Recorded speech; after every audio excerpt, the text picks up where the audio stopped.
Fingers crossed it's not too loud. Fingers crossed, man. Let's hope it's loud.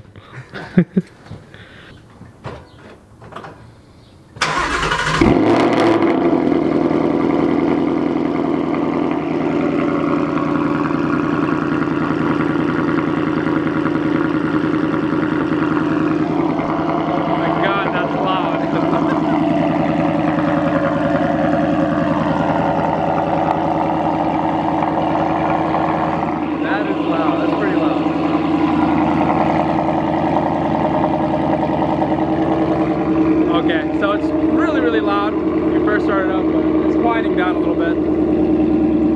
Did not expect it to be that loud on cold start, but sounds really good, so can't complain. Good morning, guys. How's it going? Thank you for tuning in to a quick little video. My name is Rush, and I'm just here to answer a few questions that I've been seeing commented on the past couple of videos, and I thought I would address them real quick on this Saturday morning. So first question is, I saw a lot of people asking whether I had active exhaust on my 2019 Mustang GT. I don't. The car did not come with active exhaust system. The cool thing is though, it does have all the wiring for it, so technically if I wanted to get the active mufflers, I could.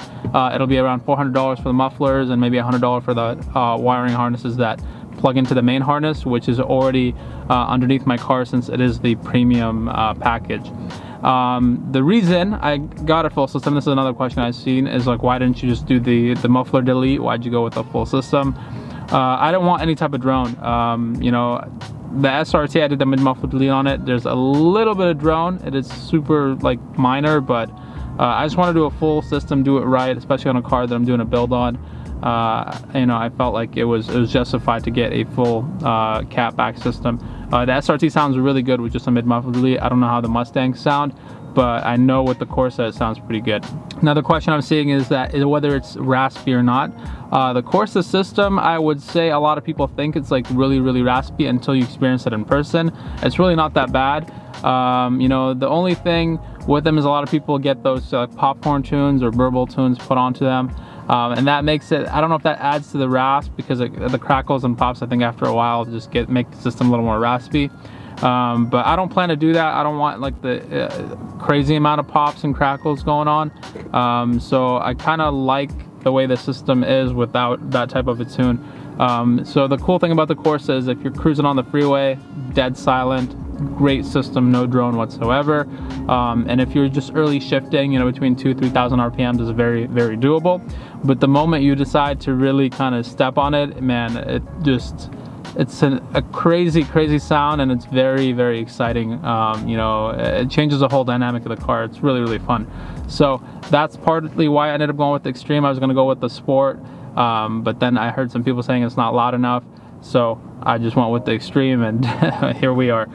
Moving on to the next question is whether I plan to do long tube headers.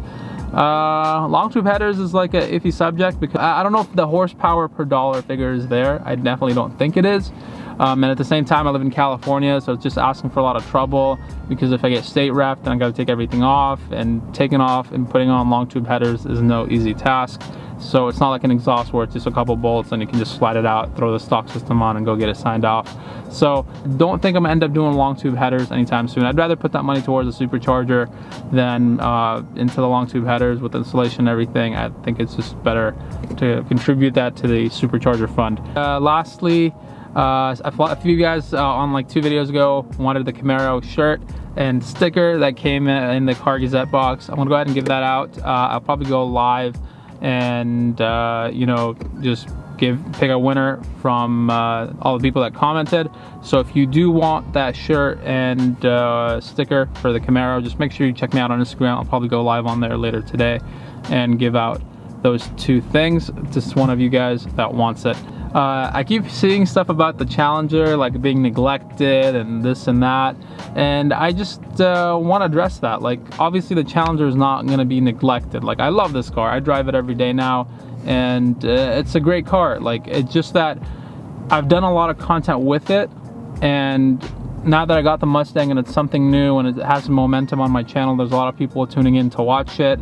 You know, there's really not too much SRT content available to me right now, just because like I'm not out there doing fun cruises or racing or stuff like that. with anybody at the moment. It's more just working on the car, getting the cars done right, stuff like that.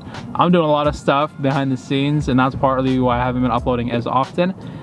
So I've been kind of a little lacking in the daily uploads. So I've been trying to do every other day, just at least until the semester is over. So you know, I walk in a month from now. I'll be walking, is it a month? Less than a month now. So I'll be walking, and then after that I get to free up because I don't really have school anymore or anything like that. So summer starts. Kind of want to give you guys like a quick little kind of rundown of what's going on, but we're gonna keep going with the Mustang builds. I'm probably gonna hold off on engine mods just for a bit. I don't know how long I'm gonna do it. It's very tempting to go ahead and just get started, but there's a few other things that are gonna happen to the Mustang until then. You know, like a new shifter, stuff like that. I don't want to ruin the surprises, but there's stuff moving along with the build. There's some companies that have hit me up that are interested in working with me, so I appreciate everyone and your support and stuff like that.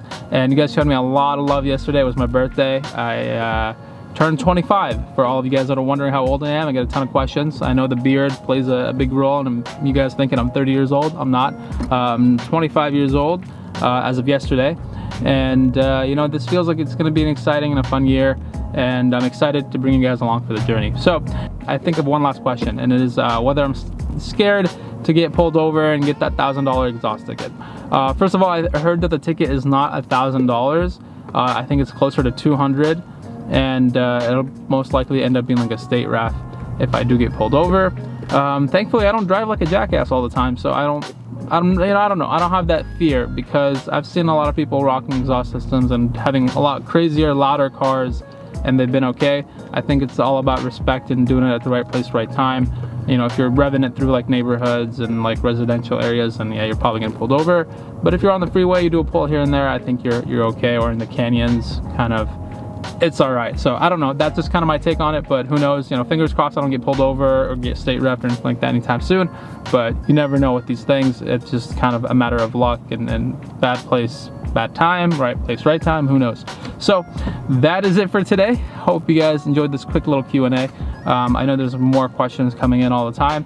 Go ahead and drop them down below. I would love to answer them. I might just do a Q&A every week and answer your questions real quick and let you know what you want to know. So my name is Rush. I'm in the SRT today, and we will catch you guys later. Peace.